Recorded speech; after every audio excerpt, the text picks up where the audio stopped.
We're on today for sentencing.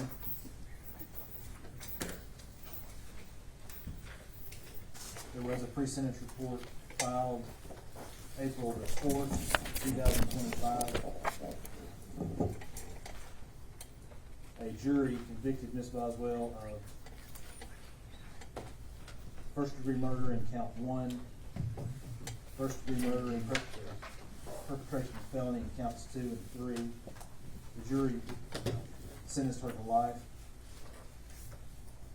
The jury also convicted her in count 4 of aggravated child abuse, count 5 aggravated child neglect, count 6 tampering with evidence, count 7 through 17 false report, count 19 abuse of corpse, count 20 failure to report the death under suspicious, unusual, or unnatural circumstances.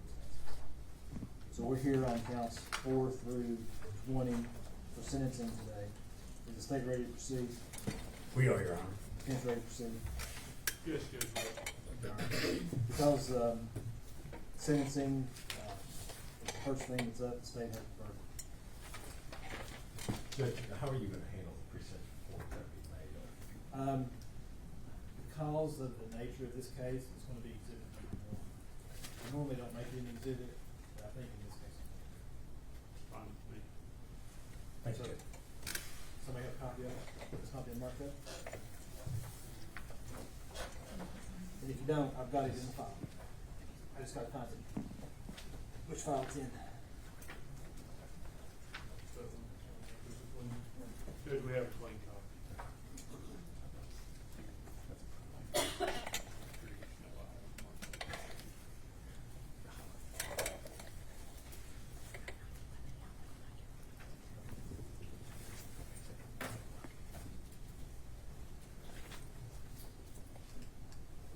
Gentlemen, the state have any proof?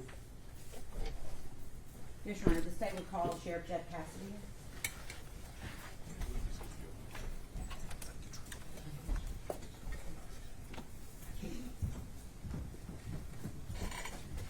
Raise your right hand, state your name, please.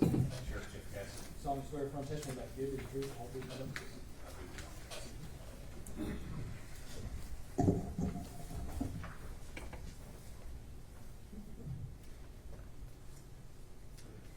Tell the court your name and where you're employed. Jeff Cassidy, Sheriff of Sullivan County Sheriff's Office. And how long have you been with the sheriff's office? Been with them a total of 29 years. This is my 7th year as sheriff. Okay, and so that means you were sheriff in 2020 during the time of this investigation, is that Yes. right? Yes, ma'am. And I'm gonna take you back to February 2020. Was Sullivan County the first agency to be involved in the investigation of missing child Evalyn Boswell? Yes, ma'am.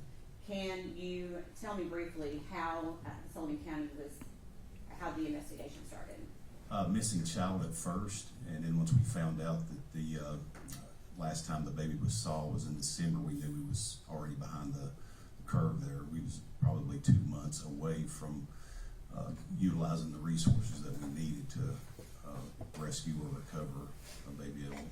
Okay. How old were you told Evalyn was the time the investigation began? 15 months. Okay. What was your role in the investigation? Of course, as a lead agency, I always stay in contact and communication with all my detectives and everybody that was responded to this scene, responded to all the tips across pretty much the region. So, I was constantly in communication with TBI, FBI, and my detectives. Okay. If you had to give an approximate number, how many Sullivan County employees do you think were tasked with working this investigation?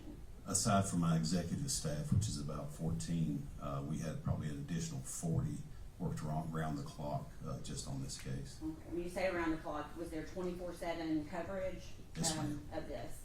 And are we talking about from the day she was reported missing until the day that she was found? Yes, ma'am. It's approximately 18 days. Yeah, from about February 18th till March 6th, I looked through our records, and just overtime hours alone on this case was 740 hours. Okay. And that's employees working their regular shifts plus overtime? Plus essentially? overtime. Okay. So, let me ask this first. Did Sullivan County end up requesting the assistance from other agencies Yeah, this was a unique case. Normally we work most cases on our own, but we had to pull resources from the Tennessee Bureau of Investigation, the Federal Bureau of Investigation, Virginia State Police, SBI. What is the SBI? State Bureau of Investigation, and then we had Tennessee Wildlife Resource Agency, and then multiple local or regional jurisdictions up into North Carolina and other states in Middle Tennessee. Okay. And is that essentially from following tips that were coming in? Yeah, anything that came through, we followed every lead, try to look into everything that was brought to the VCC, which is the Virtual Command Center through Tennessee Bureau of Investigation. And is the virtual command center, that's where the tips would come in to decide how to then send them back out to be investigated? Yes, ma'am. Okay. With these different agencies and with Sullivan County, what types of resources were you able to, what did you utilize to try to find this baby? We utilized every resource that I've ever even been involved in that was at our disposal. I mean, we took jets to different places to expedite the finding of any type of information that may lead to the recovery of Evalyn. We utilized everything the TBI and FBI provided us with, just anything that was at our disposal. And we probably used more resources for this than anything I can ever remember. We know that one of the stories, false reports that the defendant gave was that a person by the name of Ethan Perry had Evalyn. What did you have to do in regards to following that lead? What resources were used? Yeah, he was in the military in Louisiana, from what I remember, and we had to send some detectives up there as well. Okay. And we know another story that she gave was that she kept hinting at Mendota, Virginia, over and over.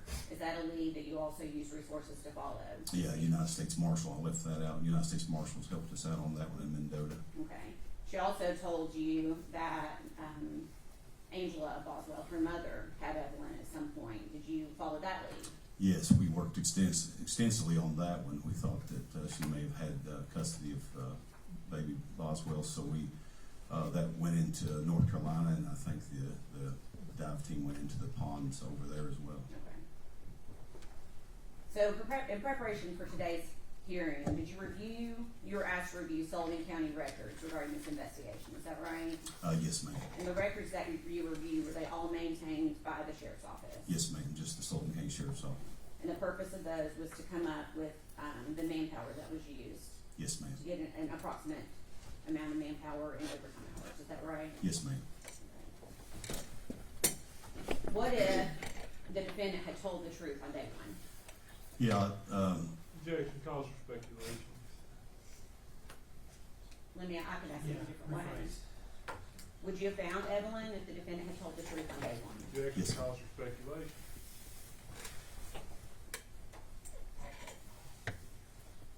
Sustained. Yeah, you need to reframe.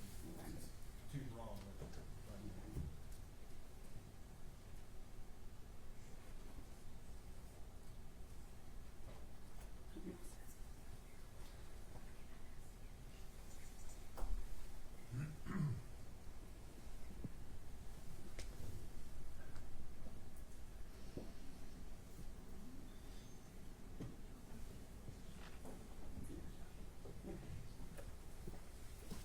If you had known that Evalyn was dead on day one, would that have changed the way you conducted your investigation? absolutely. Okay. Would all of these resources have been used? No, ma'am. Were you aware of community involvement during the time of this investigation, the 18 days of investigation? Yeah, extremely. They really provided us a lot of additional resources that not criminal justice related, just like they brought us food to the office so we could eat and still work, and they all pulled together during that time and just showed tremendous outpouring of support for our entire agency. And across the nation, really, this was a national recognized case. So the people around here in the community, they started Evalyn's Army, and they provided food for us daily. Based on your own personal observations, what did the impact on the community look like to you? Very emotional, just like my staff. I mean, everything you see, people wanted to find this baby, and that was their number one goal.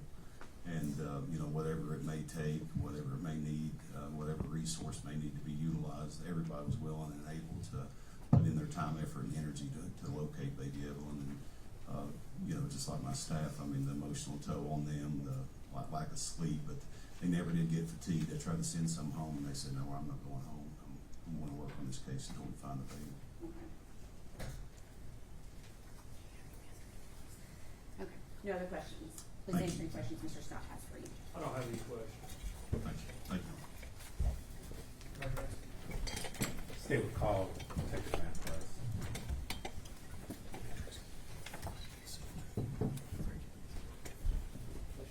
Matt, solemnly swear affirm testimony about to give you the truth, the whole truth, and nothing but the truth. Yes, sir.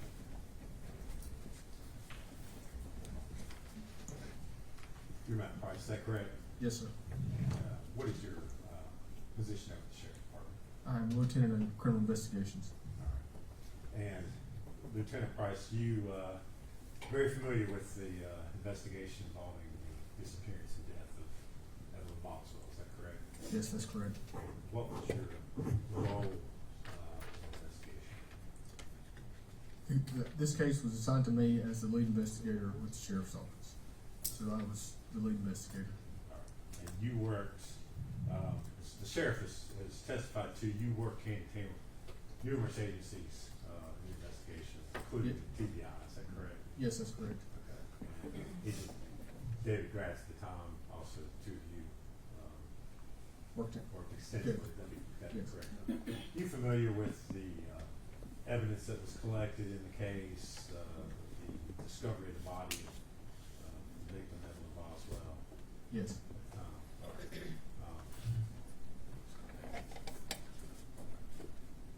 Lieutenant Price, I'm gonna hand you some photographs. I'm just gonna do this one at a time so for the sake of getting these exhibits in. I'm gonna hand you the first photograph, ask you if you can show what's, identify what's shown in that photo.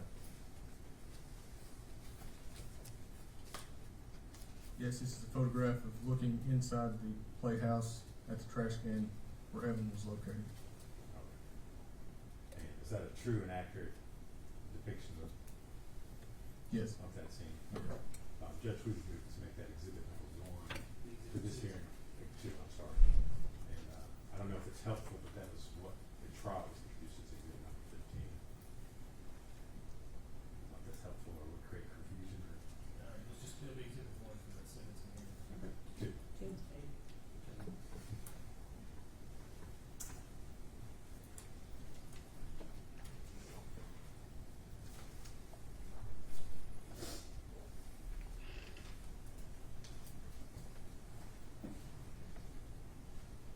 You recognize what's shown in the photographs just handed to you? Yes, I do. What is that? Again, this is looking inside the playhouse at the trash can after the one of the bags had been removed off the top. Okay. Is there anything of significance that you see as you look at the trash can itself? Yes, it appears that the items inside the trash can have been compressed. Judge, we would move to make that exhibit 3 to this hearing. Okay.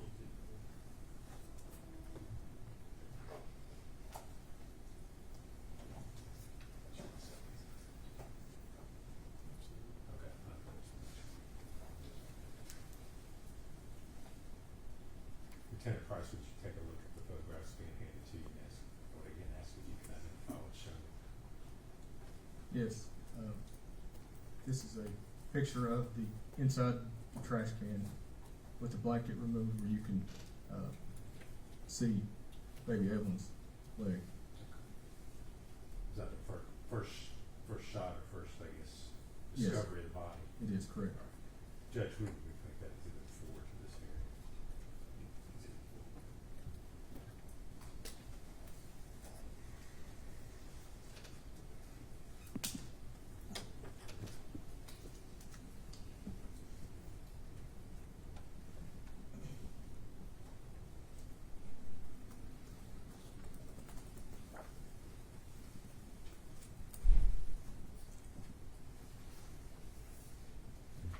Do you recognize what's shown in that photograph? Yes. What is it? This is the trash bag that was inside the trash can where baby Evalyn was located, and also the, child is, with the aluminum foil and the blanket is laying beside the trash bag. So the body's been removed from the trash. Correct, bag. the body's been removed from the trash bag, it's in the trash bag with trash in it. Baby Evalyn is laying there wrapped in blankets and aluminum foil wrapped around her. Judge, we would move to make that exhibit 5 this hearing.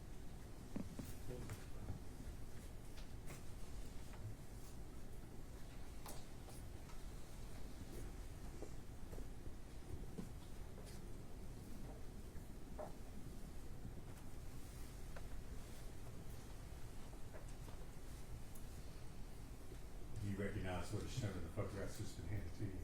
Yes, I do. And what is that? A picture of it. This is the body of baby Evalyn after she was removed from the trash can, placed inside of a body bag. She's lying there with blankets wrapped around her and aluminum foil wrapped around where her head area was. Judge, we would make that exhibit 6 to this hearing.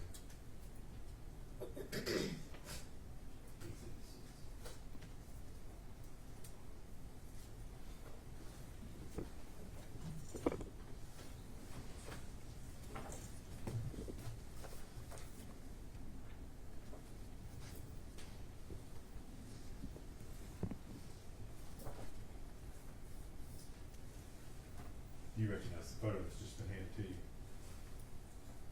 Yes, I do. What is shown in that photo? And this is baby Evalyn laying in, still wrapped in blankets laying on a body bag, with her arm exposed, showing the onesie that she was wearing. All right. Is that photo, that one of the photos that was taken at the time the body was recovered? It is correct. Judge, we would move to make that exhibit 7 to this hearing.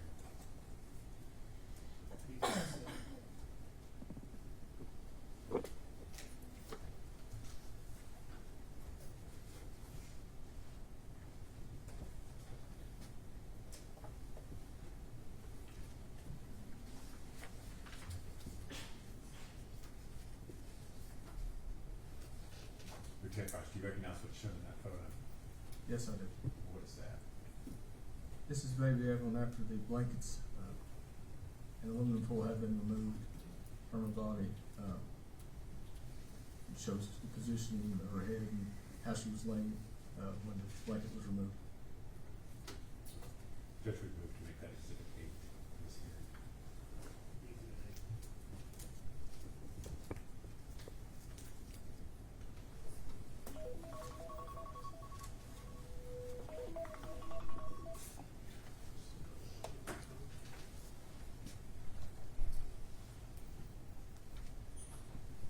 Finally, Lieutenant Price, we do one more photo and asking you to identify that photograph, please. Yes, I can. This is a picture of Evalyn, one of the last known pictures we know that when she was alive. Judge, we move to make that exhibit number 9 to this hearing.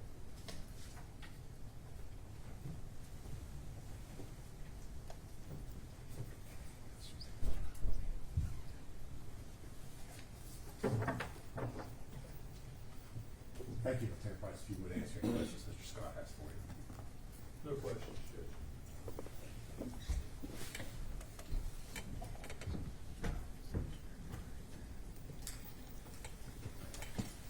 That's all the evidence to say, Judge.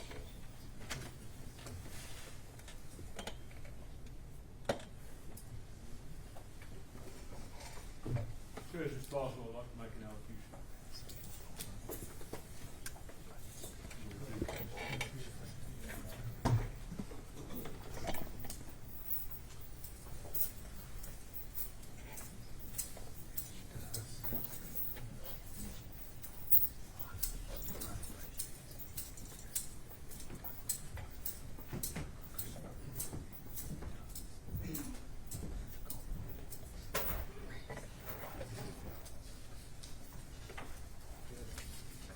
I would just like to say that the state of Tennessee treated me very unfair during this whole investigation. And had I had a fair trial and an impartial jury, I would have been acquitted of the murder charges. I would have never hurt my baby, and I did not kill Evalyn. That's all.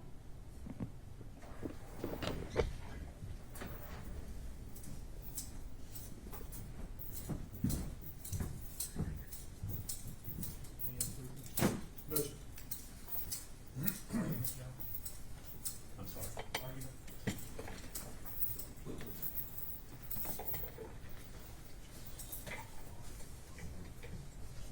Judge, the state's, prior to this hearing, filed a notice of intent in regards to enhancing factors that we believe apply, as well as a notice of intent to seek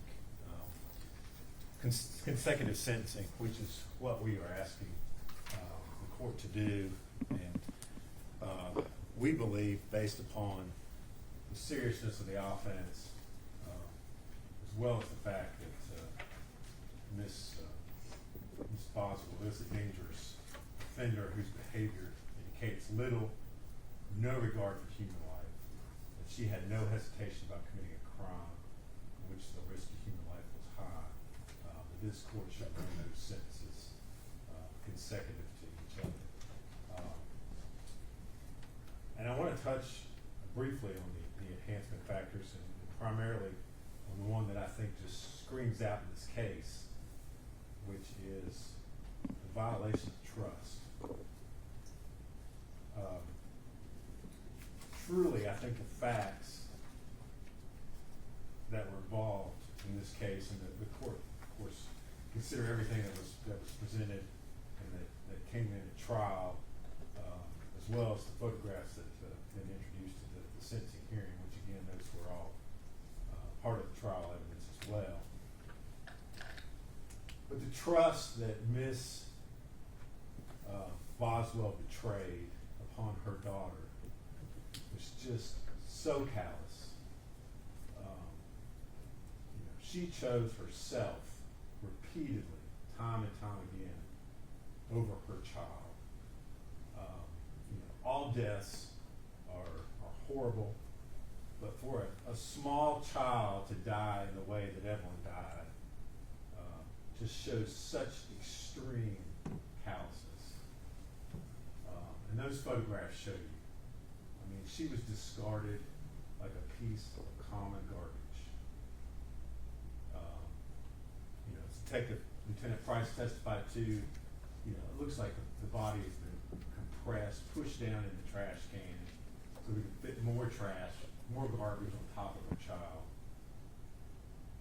But probably the most hurtful and severe part of this whole, and painful part of this, is the fact that all that occurred at the hands of the one person that she should have been able to rely upon and trust to protect her own mother. But Megan didn't do that. Megan repeatedly chose Megan. Megan chose her life. Megan chose living in a big house out by the lake. Megan chose going to the movies. She chose going to Blowing Rock, going to Gatlinburg, again and again and again, over her own daughter.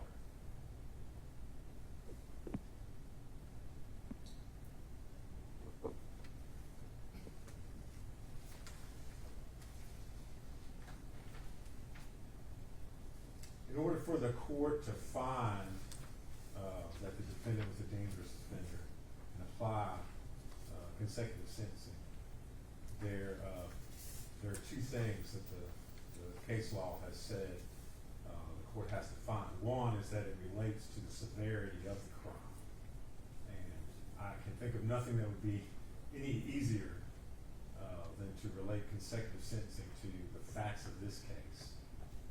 And what Ms. Boswell did. I mean, not only did she murder her own child and then go about her own life, but then once law enforcement was finally brought into the case, not because of her, not because she did anything, but because it finally got reported by her dad, well, then she manipulates law enforcement, it manipulates the community by continuing to lie over and over and over again, causing extraordinary resources to have to be involved for weeks trying to find this child in the hopes that she's alive.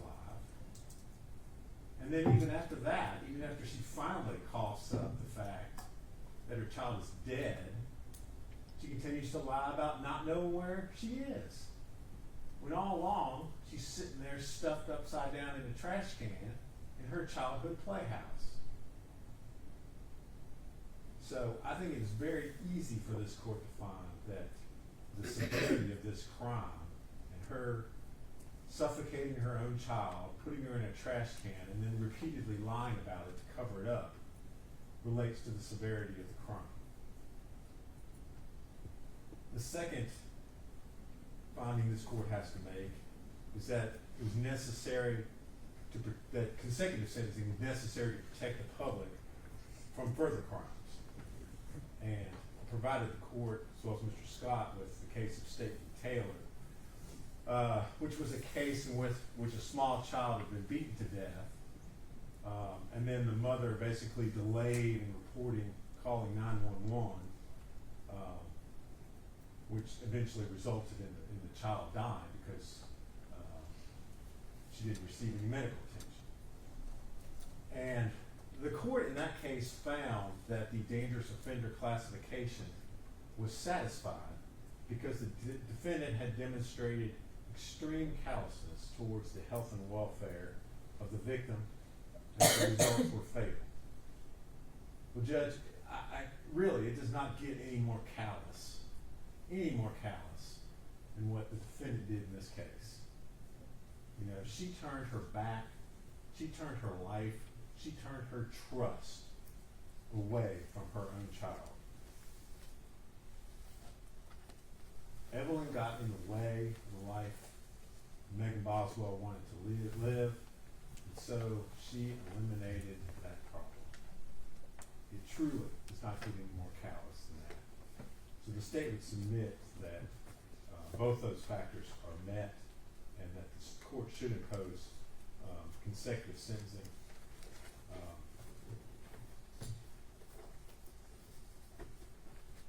I've already touched on the element as far as trust being involved as an enhancing factor. And then sitting here listening to Ms. Boswell's rather brief allocution, I think it's also right for the court to consider the fact that she sits here today in this courtroom still having absolutely no remorse and taking no responsibility for the death of her child. Once again, she wants to make all of us victims in the case, make herself a victim. Sheriff's office, I guess, should be issuing an apology to her for the way she's just been unfairly treated during this whole process. Judge, Miss Boswell was not treated unfairly. Her child was treated unfairly. Her 15-month-old child never had a chance because of the one person who should have protected her. So for that reason, the state is asking you to maximize her sentence in the remaining counts that she has to be sentenced on, and we would ask that they maybe run consecutive, Judge. Thank you.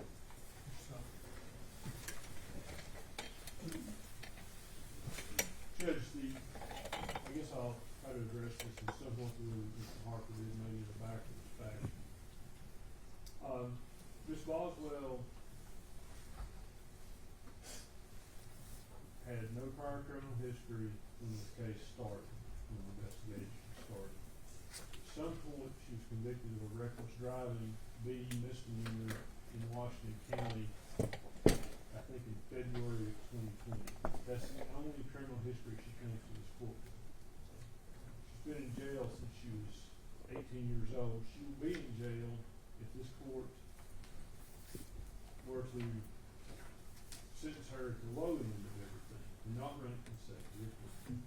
She'll be in jail until she's 69 years old. So the court then has to determine, is she, at that point, is she going to be a threat to society? Does society need to be protected from 69-year-old Megan Boswell?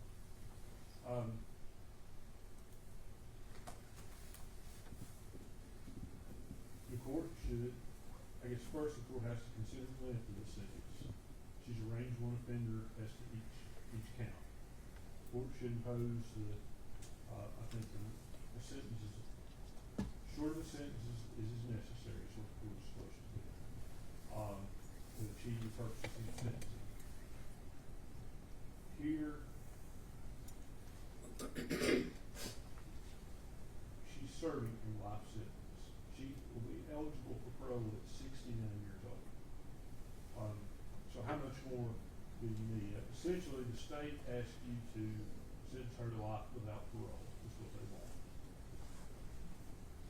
And we have addressed that issue already, in a manner of speaking. We, I guess, practice law 25 years, not the only jury sentencing I've ever done.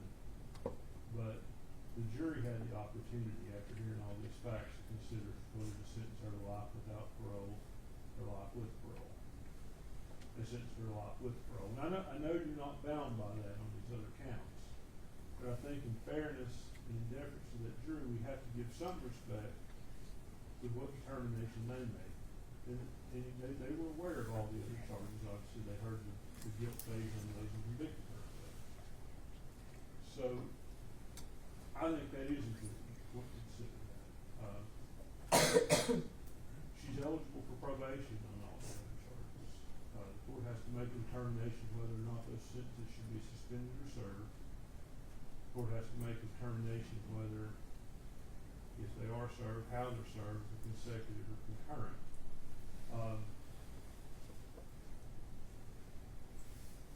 As it relates to a dangerous offender who society has to be protected from, I think the case law is quite clear. Not every person convicted of first-degree murder and another felony is going to fall into that category.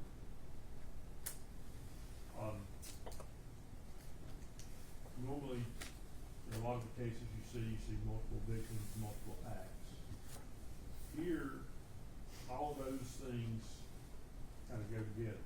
And I guess the other thing we have to talk about is what counts merge together in this sentence. I would suggest, of course, that the murder counts merge together for one count.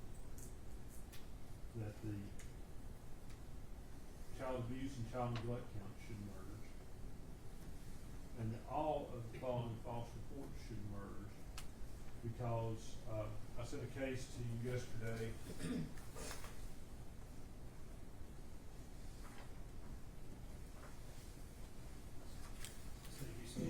State versus Smith, 436 Southwest 3rd, 751. This is Supreme Court decided that 2014. It talks about cases just like this. In each of these cases, these interviews were basically a continuation of the other interviews. And based on the rule of leniency, the court found that even though in that case interviews were made over multiple days with different officers, just in this case that they had to merge. And that's what I think should happen here, is all those counts should merge.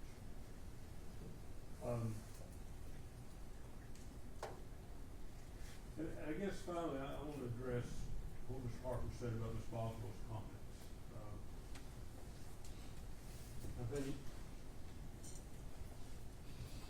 a lot of defendants would probably feel that way.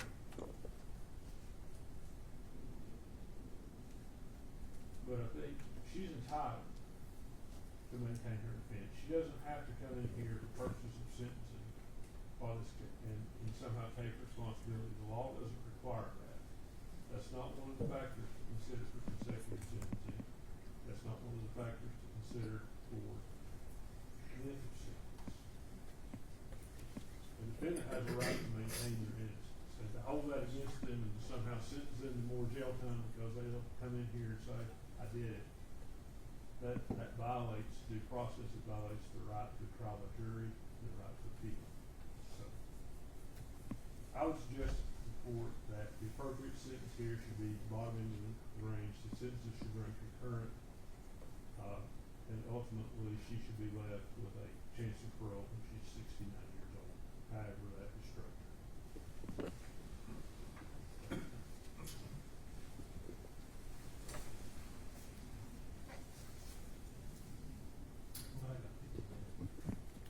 We're being recessed for 15 minutes.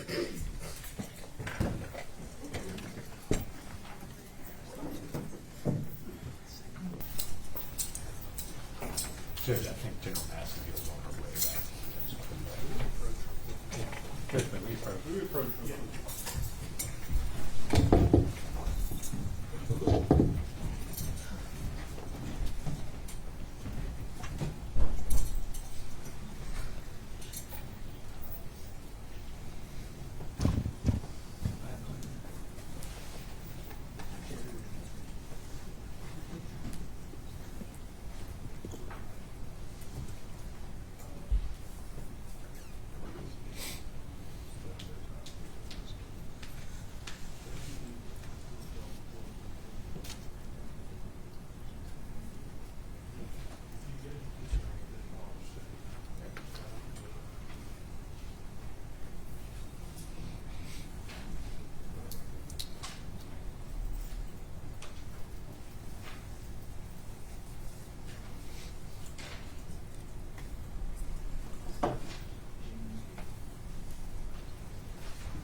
Determining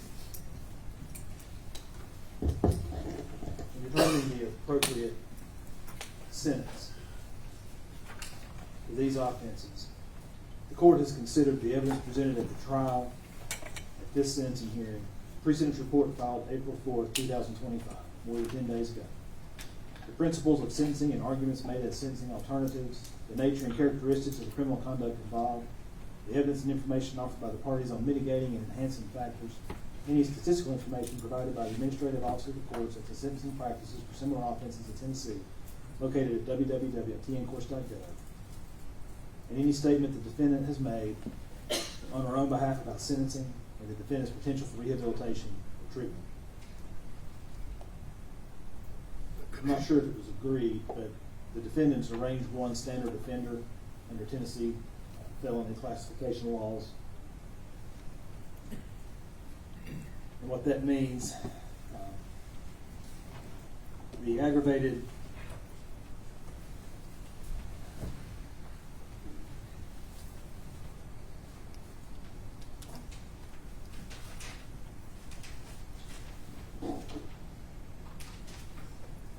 child abuse and neglect charges are Class A felonies, and as a range 1 offender, those would carry somewhere between 15 and 25 years. The tampering with evidence is a Class C felony. The range would be between 3 and 6 years. False reports are Class D felonies, with a range 1 being 2 to 4 years.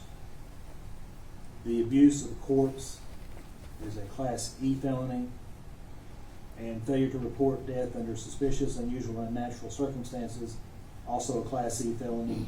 Those Class E felonies for range 1 would be a range of 1 to 2 years. in determining where the appropriate sentence should be within that range. While not mandatory any longer, the enhancement factors and the mitigating factors are advisory for the court. The state has urged in its filing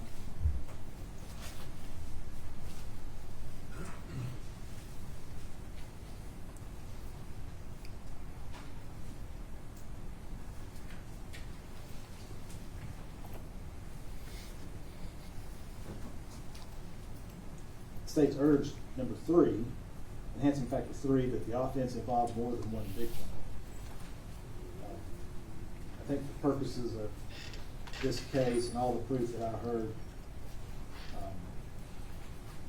I can understand how that argument could be made, but I'm not going to find that enhancing factor number 3 applies.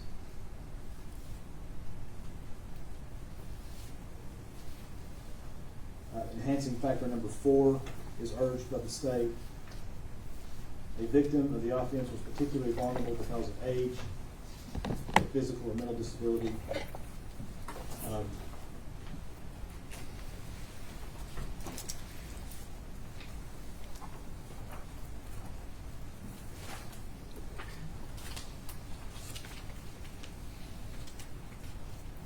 think that will apply. Testimony was that baby Evalyn was, everybody keeps saying 15 months old. I think she was 15 months old when she was found. My recollection of proof was that she was approximately 13 months old when she went missing. Is that wrong? She was, her approximate age at death was 15 months old. At death? At death. Okay. So she was 15 months old.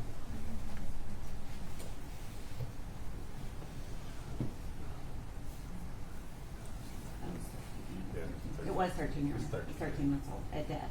It was 15 months old, they assumed, when she was reported. When they didn't know she was alive or dead. So at the time of her death, she was somewhere between 13 and 15. Yes. The state has, the court accepts enhancing factor number 4. Number 5 is urged by the state. The defendant treated or allowed a victim to be treated with exceptional cruelty during the commission of the offense.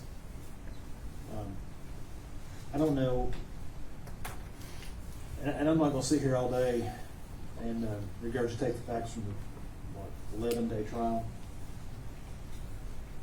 But thinking back on the proof that I heard, there can be no more cruel act than to stuff a 13 to 15-month-old baby wrapped in blankets and aluminum foil head first into the trash can. Especially when that 13 to 15-month-old baby is your baby. So the court accepts number 5. Number 6, the personal injuries inflicted upon or amount of damage to the property was particularly great. The court accepts number 6. There's no greater injury that you can inflict on another human being than death.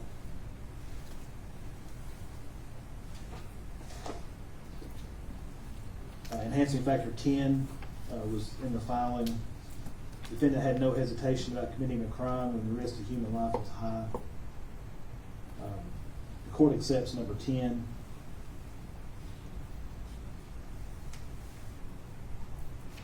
And then 14, the defendant abused a position of private trust. And again, the relationship between mother and child, there can be no greater private trust on this earth than that. So the court accepts number 14.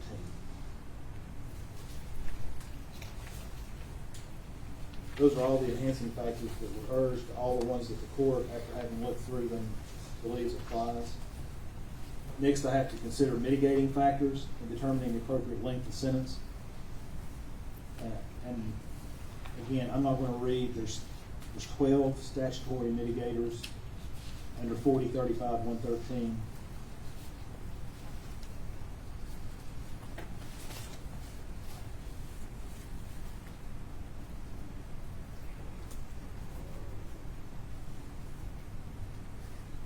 I'm not gonna read all of these in.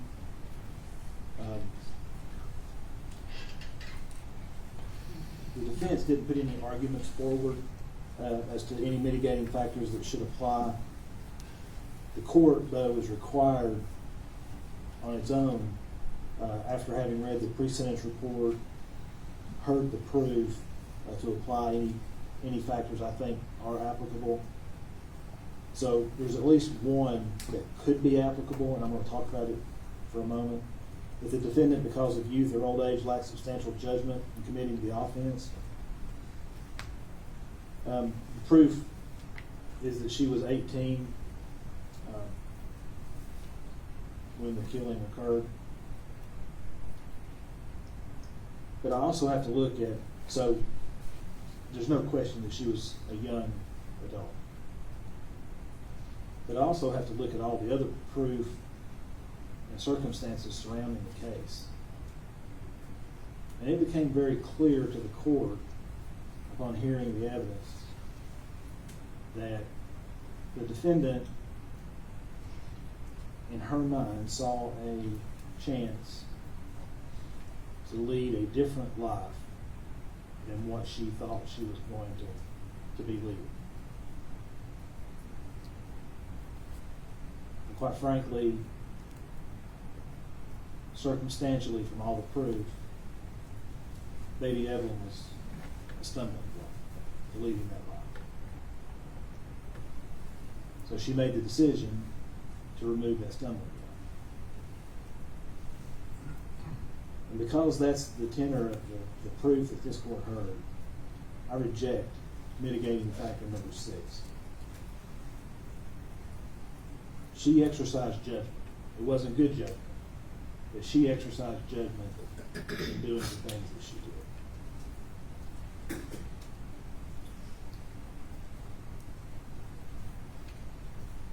So of the 12 statutory mitigators, the court doesn't find that any are applicable to this case. The 13th is any other factor consistent with the purposes of the chapter. And courts regularly, if a person comes to the court without a substantial criminal history, courts regularly include that as factor number 13. If a person comes before the court and they've had a long,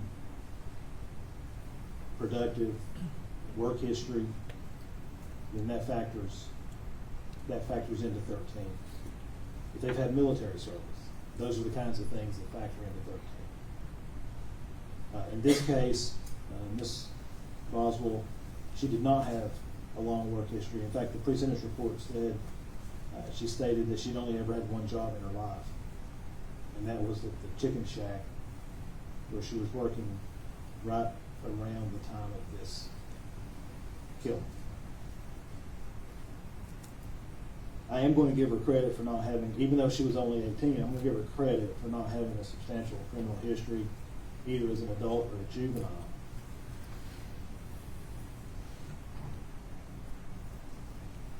So, the court weighs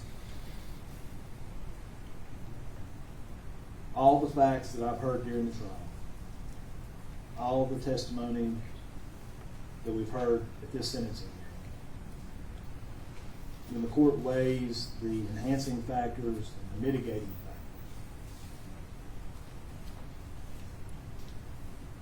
that's how I arrive at a verdict, or not a verdict, but a sentence.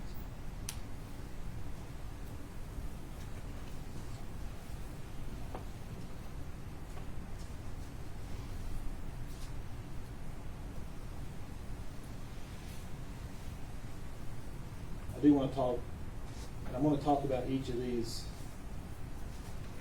counts individually with regard to the enhancing factors. Because if an enhancing factor is part and parcel of a charge, then it can't be used as an enhancing factor.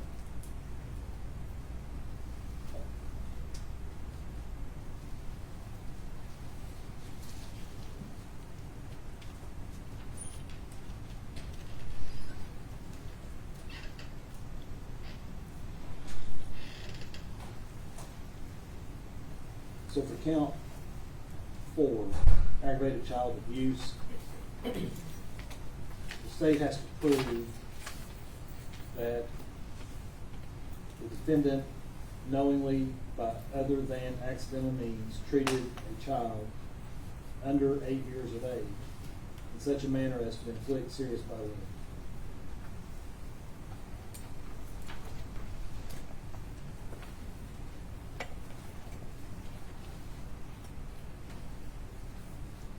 The court is of the opinion that number 4 still applies because of the tender age of the child at the time. It's one thing to be a child under 8 when you're 6 years old or 7 years old. It's quite another thing to be vulnerable because your age is still literally being counted in brains. So the court finds number 4 applies. Number 5 is not an element, it applies. Number 6 applies due to the death is not an element of aggravated child abuse or aggravated child neglect. 10 and 14 apply. So the court finds that they all apply to counts 4 and 5. So the court's of the opinion in that Class A felony that the enhancing factors and the aggravated nature of this case in general take that sentence from 15 to 25 years. And when the court weighs, and quite frankly, each of these enhancing factors, with the exception, number 4 has low weight because of its similarity for those 2 counts, to the charge. 5, 6, 10, and 14 have great weight. The court affords very little weight to the fact that Ms. Boswell, at 18 years of age, had no serious criminal history.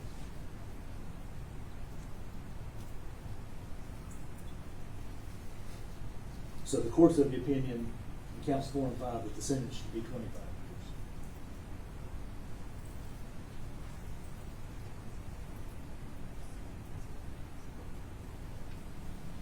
The court's also of the opinion that count 5 merges into count 4.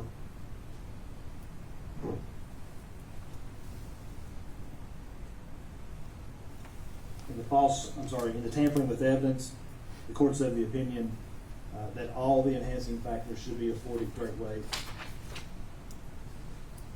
and the sentence should be 6 years. The mitigating factor, which is the court's been giving very little weight, would not bring it back down.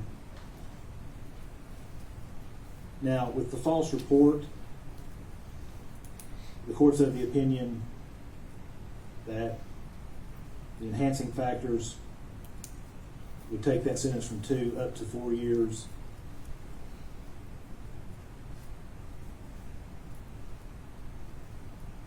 And again, there being only the one consideration of the mitigator, it'll be 4 years. Under the case of State versus Smith, Tennessee Supreme Court, 436 Southwest 3rd, 751, handed down in 2014. Justice Holder, I believe, delivered the opinion of the court. And the opinion of the court was that due to the principle of lenity, not leniency, that a false report, because the legislature was ambiguous as to how they think that a false report should be punished, that the unit of prosecution isn't determined by the number of individual and distinct occurrences of false statement, but that the unit of prosecution is whether a false statement was given pursuant to a particular incident or offense. At least that's the way I read it. So it wasn't that it's a continuation of the interview. It's that the incident that is in the officer's concern is the disappearance of the child.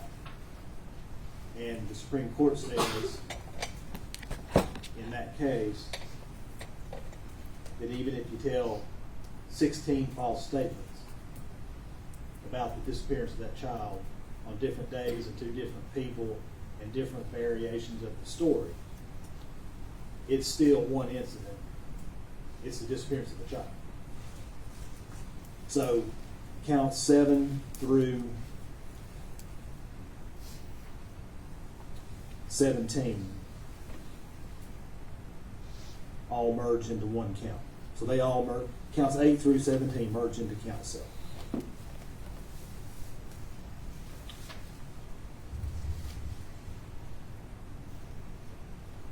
In count 19, the courts of the opinion, the enhancing factors take that sentence from 1 up to 2 years.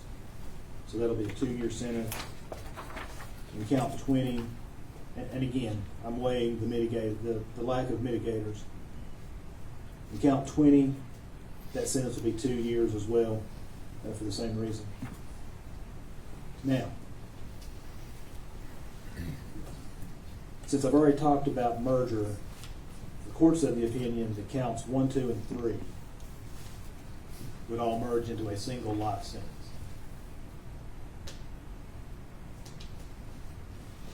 So counts 2 and 3 merge into count 1.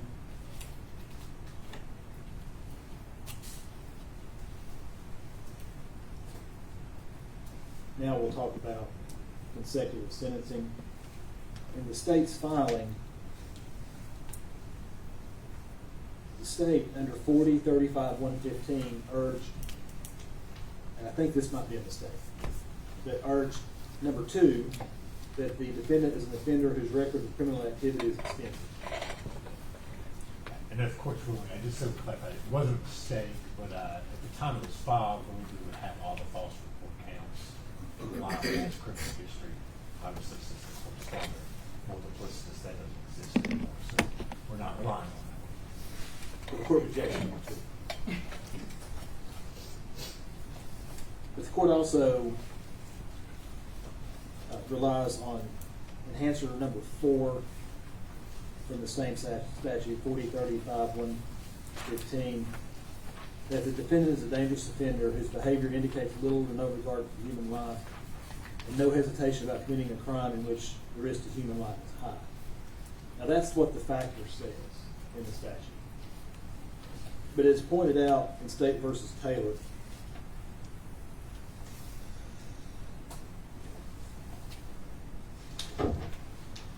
(2017) Westlaw 2179952, also case numbers M 2015-02142-CCA-R3-CD. It's an unpublished case, but the unpublished case references published opinions. And the most important one that it references is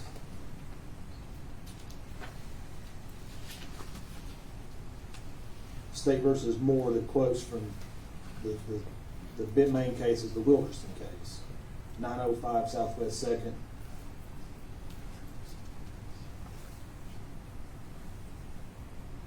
933, Tennessee Supreme Court from 1995. And the Supreme Court, in determining the appropriateness of 40, 35, 115, enhancing factor number 4, states that in addition to what's stated in the statute, that a court must also find that a consecutive sentencing is necessary in order to protect the public from further misconduct by the defendant. and that the terms are reasonably related to the severity of the offense.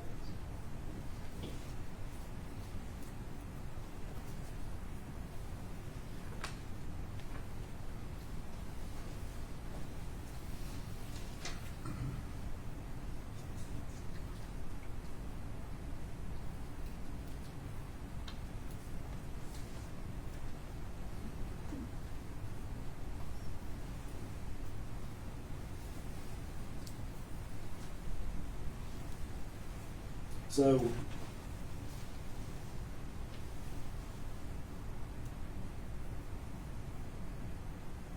from the facts of this case, and again, I'm not going to just keep repeating it.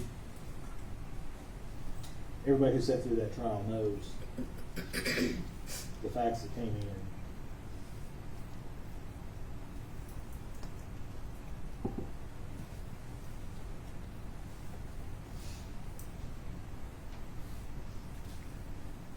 The testimony during the trial was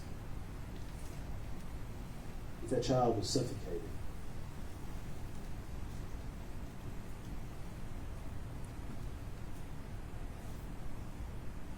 When you look at the pictures of how tightly this baby was wrapped in blankets and aluminum foil, and the mechanism of being stuffed into that trash can head first.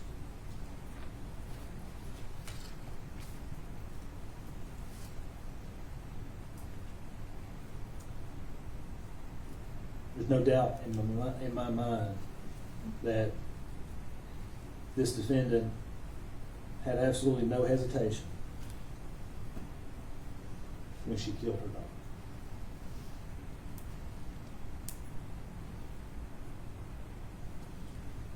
And in hearing the proof during trial of how she continued to live her life, and from hearing the proof circumstantially as to why she might have done this deed,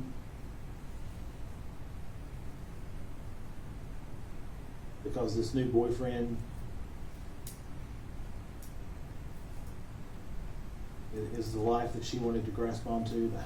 It's like the state said, the house on the lake. A lifestyle that she wanted for herself. The fact that Evalyn was just in the way.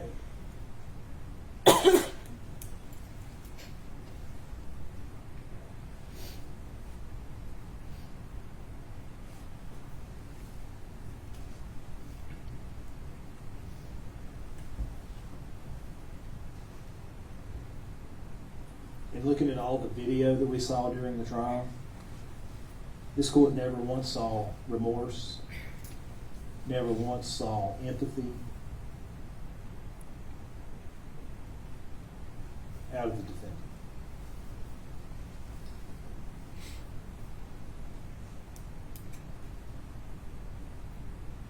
So she is a dangerous offender.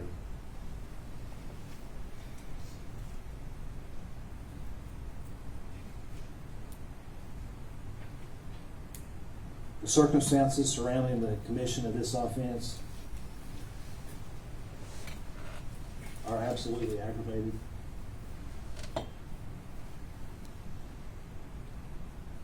This baby couldn't care for herself. This baby had the only life this baby knew. The only way this baby could get through a day was through her mom.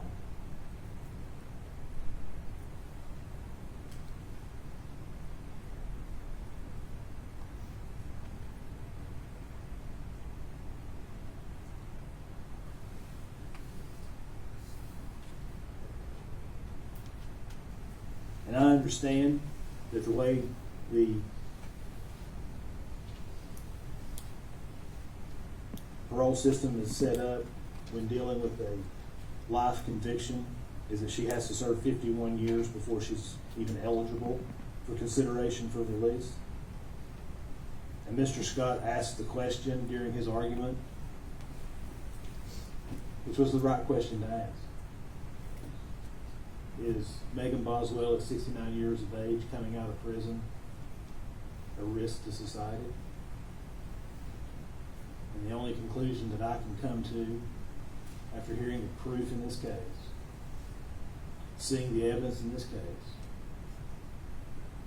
seeing how utterly unconcerned with the fact that she took the life of a 15-month-old child, her own child. The court has to answer that question, yes. That society does need to be protected from the evil that lurks in her heart. And then, would the aggregate length of the sentence reasonably relate to the offense for which she stands convicted? For the same reasons I just said, yes is the answer. So the court finds that all those sub-factors, if you will, are met. And I want to read a passage. And I think the state may have, but I highlighted this yesterday when I read the case. In State versus Durantes, 331 Southwest 3rd, 370, at page 376, the Tennessee Supreme Court in 2001 has found that the dangerous offender classification was satisfied where a defendant demonstrated extreme callousness toward the health and welfare of the child victim, and that the results of that callousness were fatal. It's almost as though that passage was written to describe this case.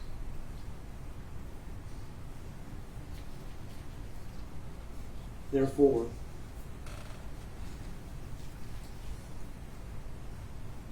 the 25-year sentence for the merging counts of aggravated child abuse and neglect will be consecutive to the life sentence.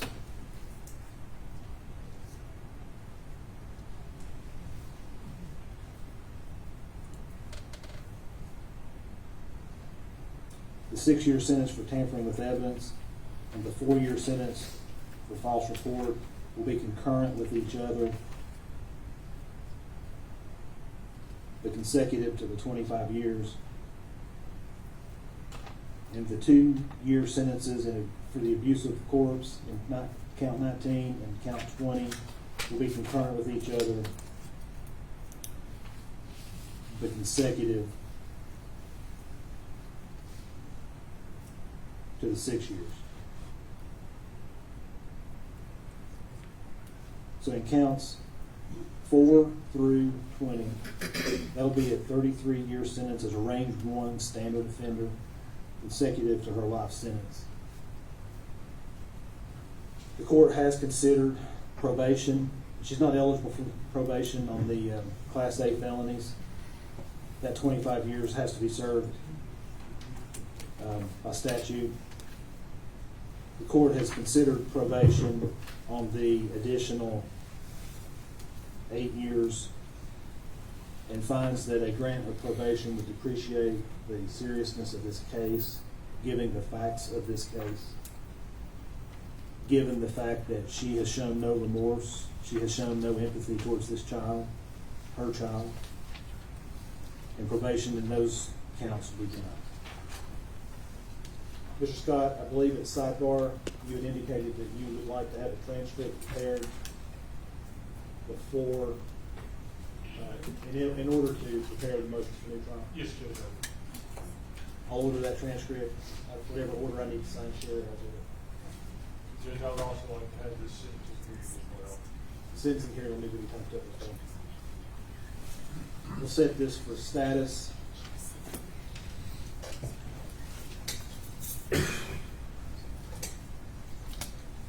We'll send Ms. Boswell back to TDOC. And let's set this for a status on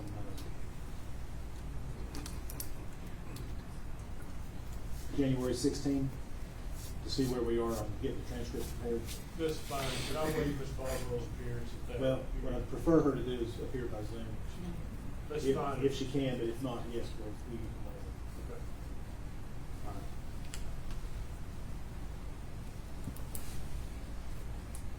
Alright, that's all.